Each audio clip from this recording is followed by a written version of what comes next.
Herkese merhaba arkadaşlar, kanalımıza hoş geldiniz. Uzak şehrin yıldızı olan Ozan Akbaba imkansız aşka inanırım ama hiç başıma gelmedi. Kanal D'nin sevilen dizisi Uzak Şehrin Yıldızı Ozan Akbaba bir yandan Bak Postacı Geliyor filminin beyaz perdede boy gösteriyor.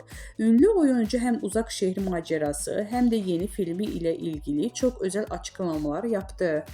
Kanal D'nin reytingler rekormeni dizisi Uzak Şehrin Yıldızı Ozan Akbaba Bak Postacı Geliyor filmiyle beyaz perdede boy gösteriyor. Yönetmeni Yüksel Aksu'nun babasının Osman Aksu'nun hayatını anlattığı filminde başarılı oyuncu Akbaba ile projeyi konuştuk.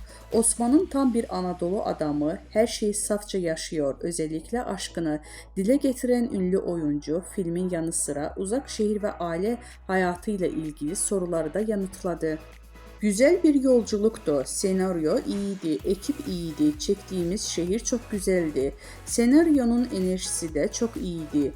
İmkansız aşka inanır mısınız sorusuna, filmde Osman imkansız aşkı için mücadelesini anlatıyoruz. Siz imkansız aşka inanır mısınız sorusuna, inanırım tabii ki. İmkansız aşk var. Sizin başınıza geldi mi sorusuna, benim başıma gelmedi.